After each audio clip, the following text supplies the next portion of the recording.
in African culture in St. Lucia. If you recognize the only thing that really identifies us right now as St. Lucians is Jeune Creole. Apart from that, there is nothing that really brings out our St. Lucianness. And so we have gravitated away from this. And more or less, even in our faith, we seem to try to synchronize all kinds of bits and pieces to be able to find ourselves. And in our search for an identity, what has happened to us is that we are grabbing at every bit of straw that we can find to be able to substantiate our identity, our philosophy, our Christianity, our theology, and what have you.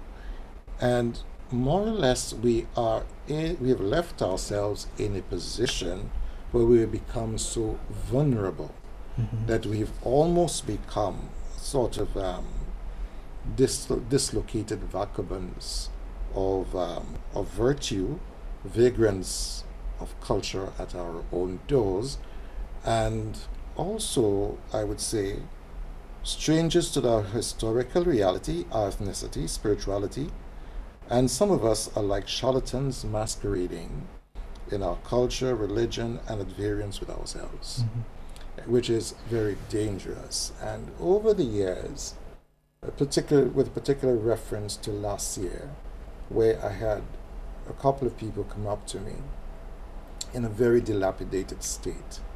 And despite the fact that I know that I should not have handled a situation like this because of my health condition, their mess sight was so pathetic that I had to give up my own life, as it were, to take care of the situation. And they were victims of a cult in St. Lucia. And I had to do quite a bit of work on them, and that entailed exorcism. And at the end of this, they said to me, "Father, I think somebody needs to make this known to St. Lucia. They need to know what is happening. Otherwise, more young people are going to be grafted into this thing, and more young people are going to be devastated. And consequently, we will see more murder, we'll see more violence, we'll see more crimes on our streets, because we are really motivated to do so when we are under such conditions." Having looked at this then, I said, this may not be a sufficient story to substantiate the claims of In Turbulent Waters. And therefore, I looked back at my last 30 years as a priest, and of course dealt with the various exorcisms that I had to perform during the span of time, and to bring them together to show a pattern of development where this thing is not reducing, rather it is building up an unprecedented momentum that is worthy of concern for everyone alike in St. Lucia. Why the title In Turbulent Waters? Oh, this book deals with a lot of demon possession, exorcism, witchcraft, and the like. Please explain the title. If you look at the cover of the book in itself, it is a depiction of really the ambivalence, the turbulence that are in the people's lives, and those who partake of this. It's really a critical look at the state, a critical look at the church, and how both the state and the church is caught in that same form of ambivalence.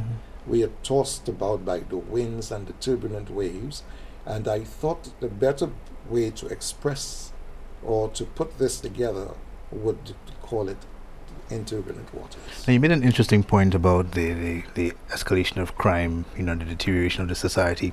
This brings me to an interesting point that was made by Father Gary Thomas. He's the pastor of the Sacred Heart Parish in Saratoga in Northern California.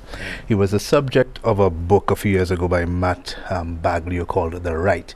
That book was made into a movie starring Anthony Hopkins, in which he tells the story of Father Gary Thomas's training as an exorcist in Rome, his own struggles with his faith, a lot of which is documented here through the character in the book, Father Laporte.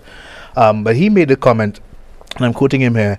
Our country is at war with itself culturally over whether or not it believes in God.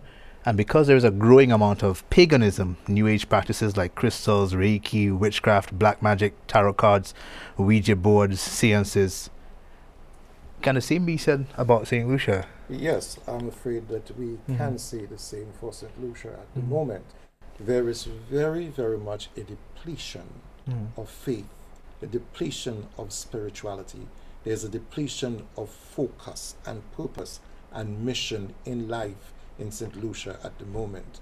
We are carried by every whim and fancy, every new ideology that comes on board, every new religion that comes on board, everything new, everything that is appealing to the senses rather than to the intellectual and the spiritual are quickly embraced, even if it is for a short time only. But anything that necessitates complete and total self-abandonment and commitment to faith is dwindling. What do you think accounts for that? I think if you look at the state of our churches today, that's emptying out, and it's worrying. And I think even leadership in the church is also badly in need of being spruced up as well. You see, I think with a lack of proper leadership, the flock will stray. And without a leadership that is that is committed to wounding their own selves, to coming and out in search of the flock, you will necessarily get this sort of thing happening in our society, in the church. Now, the sex is referenced quite a bit in this book, black masses, orgies, and the like. I've heard one pastor refer to it as soul wounds, talking about the fact that sexual abuse, pornography, sexual addiction, and the like serve as gateways for demonic attachment and possession.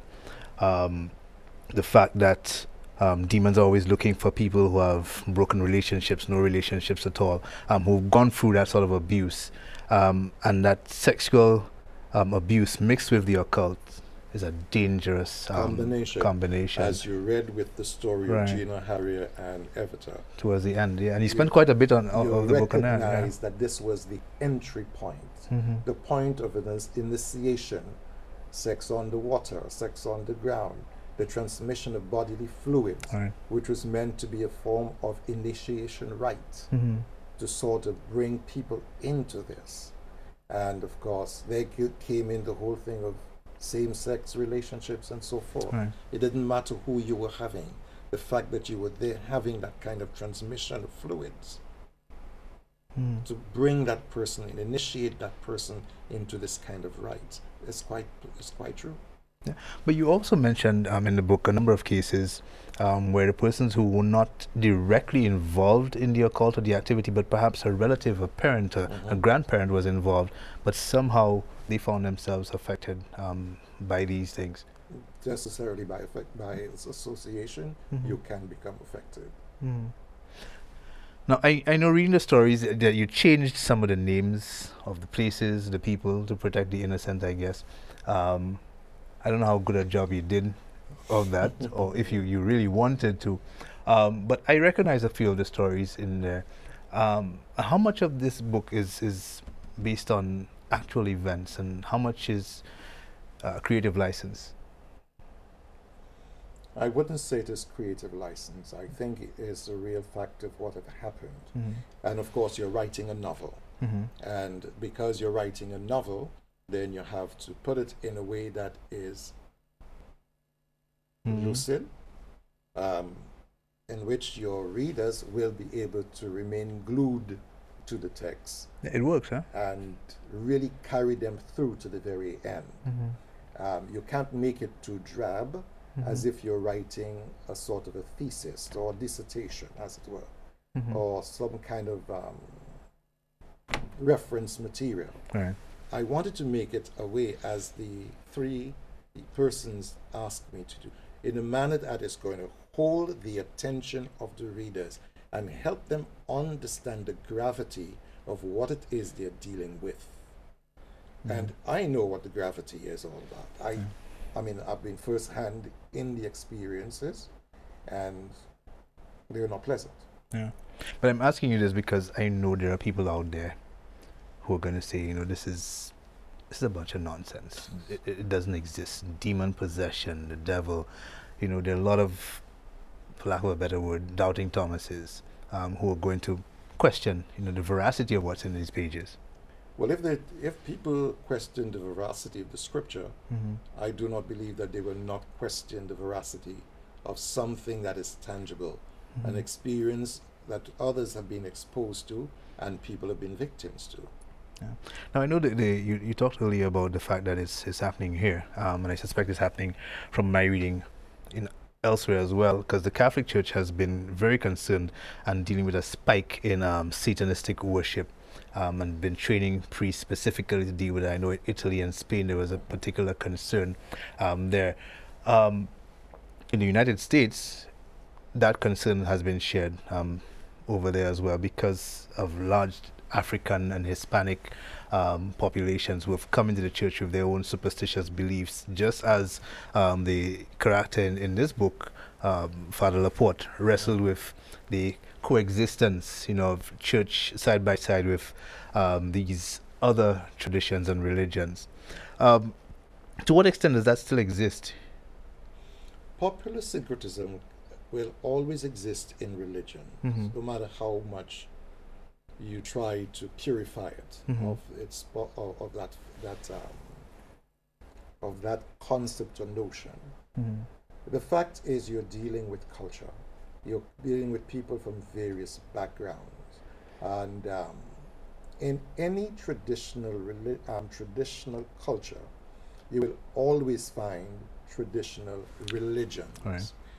And it is not easy to uproot somebody from a culture and transplant them directly into another faith. They will carry with them fragments of this culture, which will kind of direct their faith, direct it or enhance it or clarify it or what have you. Now you're dealing with a concept called inculturation here, and that is a theological tool specifically created by the Fathers of Vatican II in the Constitution of the Sacred Liturgy, Article 37 to 40, which says that the starting point of genuine and authentic evangelization or catechetics is really starting with the culture of the individual, the culture of the people, because that's who God made them, that's where God made them. The thing is, you do not try to water down culture in the name of Christianity. I think it was Pope Paul VI, when he went to Africa and recognized the richness of culture in Africa, said to the missionaries there, do the church a favor, do not Christianize Africa, but Africanize Christianity. Using the notions, the concepts of God that exist among the people, because that is their language, their patterns of thought, their sense of judgment. But by means of the gospel, purify that culture of all acts of superstition and raise the culture to a highest level as possible, to mirror the image and likeness of God. And I dealt quite a lot with that in this book, Helena's Sister Haiti. And I made reference to Sir Dunstan St. Omer, who painted this beautiful mural at the church in Jacmel. And that is the epitome of genuine inculturation, because he has used the historical, the cultural, the political, the economic culture in that part of St. Lucia and translated, as it were, Roseau into Nazareth. And the personas, the people in that mural are all the local people who are now the angels, the prophets, Right. Mary, etc. You are speaking here of the whole notion of the incarnation. The church is becoming St. Lucian, the church becoming African, the church becoming American. The church is becoming the people becoming the church. But that must not at any time water down the essentials aspects of the faith and the essential aspect of Christianity, which remains always the focus must be on Christ. Yeah, sounds good in theory, but it seems that in actual fact it's had the opposite result in a lot of cases. Judging from some of the stories contained in your book, that the culture has dominated the church. Well, of course, perhaps the flippant way in which this process is being implemented can result in this kind of travesty. This is not something that every individual priest can take of his own accord and just initiate the process. It has to be done in collaboration with the bishops of the province and find final approvement in Rome. A few years ago, I think in 1993, my thesis dealt precisely with that, the enculturation of the Roman Rite. And of course, I used the Kele. You may have heard of the Kele cult in St. Lucia, which was earlier on demonized by the church, simply because our missionaries at the time were Europeans who did not have a sense of genuine African history, culture, religion, and so forth. It was not. It is rather a traditional African religion with fragments of Old Testament religion.